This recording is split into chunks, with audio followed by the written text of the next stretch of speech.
O assunto do vídeo de hoje será sacerdócio. O sacerdote no Antigo Testamento, ele tinha algumas características ou funções, né? Ele servia, ministrava a Deus no templo, né? O que nós podemos fazer a referência ao trabalho servindo as pessoas, servindo a igreja, né? A adoração e o sacrifício. Ele também era um intercessor, mais especificamente um mediador entre o homem e Deus. Na intercessão nós podemos fazer a comparação com a oração e a intercessão. Ele era também um mestre da lei, ele ensinava a lei ao povo. A associação que nós podemos fazer é no estudo da palavra, no conhecimento da palavra e também na questão do tempo devocional.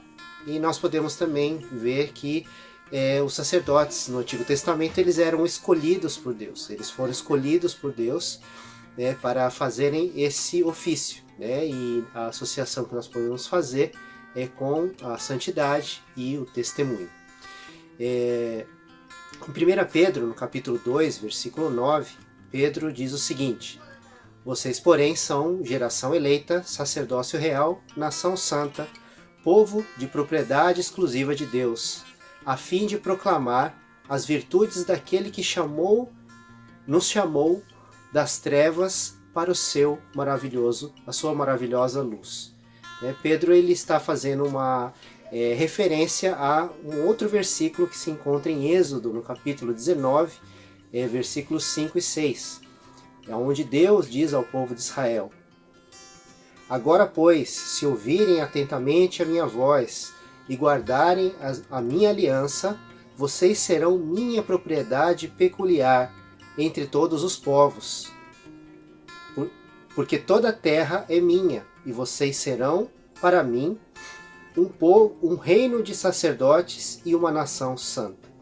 Então, Pedro mostra aqui que a ideia de sermos sacerdote, ela não é algo que foi criada do nada, da mente de Pedro, e sim é algo que ele entendia de acordo com o que ele conhecia da vontade de Deus para a criação. Mas e agora, em relação a hoje, o Novo Testamento, no tempo da graça em Cristo Jesus? Como nós podemos entender o nosso sacerdócio hoje? Em apenas uma questão de todas aquelas características que nós vimos sobre o sacerdote do Antigo Testamento, o único ponto em que nós temos uma diferença muito grande é quando, por exemplo, em 1 Timóteo 2,5, Paulo diz que Cristo é o único mediador entre o homem e Deus. Mas mesmo assim, se tratando de mediação, ou de estar na posição entre Deus e o homem, ainda assim nós temos algumas coisas que nos é característico. Por exemplo, nós vemos em 2 Coríntios 5,20 que nós somos embaixadores de Cristo aqui na terra, o que significa que nós somos aqueles que representam Deus na terra. E por que nós podemos ter uma função, de certa maneira, mediadora nessa questão?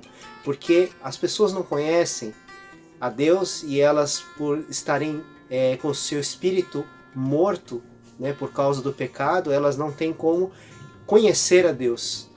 Mas nós que temos o espírito vivificado, nós conhecemos a Deus e podemos então apresentar a Deus às pessoas.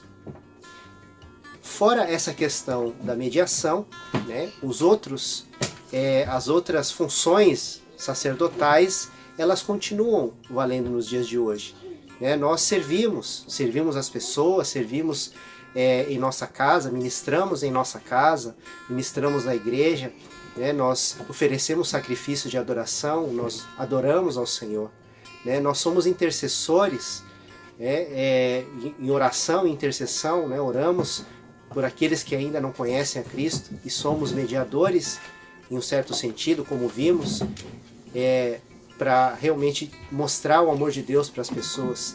Nós devemos ser mestres da lei, ou mais especificamente conhecermos a palavra de Deus, através do estudo da palavra, né, da busca do conhecimento e do tempo devocional, onde nós temos o nosso conhecimento individual, pessoal com Deus, né, e nós podemos sim lembrar que somos escolhidos, porque Deus nos amou e nos chamou, né, nos chamou das trevas para a sua maravilhosa luz.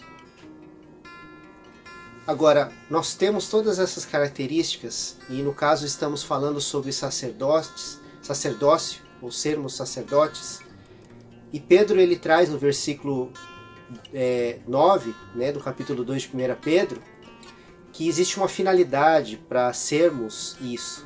E a finalidade que ele nos traz é de proclamar as virtudes daquele que nos chamou das trevas para a sua maravilhosa luz. Mas para nós proclamarmos, nós primeiro precisamos ser. Nós precisamos estar cumprindo as nossas funções como sacerdote, né? Nós precisamos ser a geração eleita, viver como sendo geração eleita. Nós devemos ser sacerdócio real, cumprir as nossas funções sacerdotais. Nós devemos ser nação santa, nós devemos nos separar para Deus, nós devemos estar totalmente dedicados ao Senhor. E se nós formos tudo isso, nós então iremos cumprir a finalidade de sermos isso, que é proclamar o amor de Deus, é falar sobre Deus às nações e às pessoas. E o que nós vamos proclamar? Né? Pedro diz que nós proclamaremos as virtudes daquele que nos chamou das trevas para a sua maravilhosa luz. Então, a nossa função sacerdotal é para que as virtudes de Deus, daquele que nos chamou das trevas para a sua maravilhosa luz, sejam resplandecidas às pessoas que não têm a capacidade ainda de ver, para que elas possam então enxergar a glória de Deus, e eles possam então receber a salvação para elas também. Então o nosso sacerdócio ela vai ter um fim lá na frente, que é demonstrar, né, proclamar, né, as virtudes de Deus para as pessoas. Mas para que isso aconteça, nós precisamos exercer esse sacerdócio, né? Então nós devemos servir, nós devemos interceder, nós devemos estudar, ser mestres da palavra, nós devemos viver como escolhidos de uma forma santa e separada para Deus.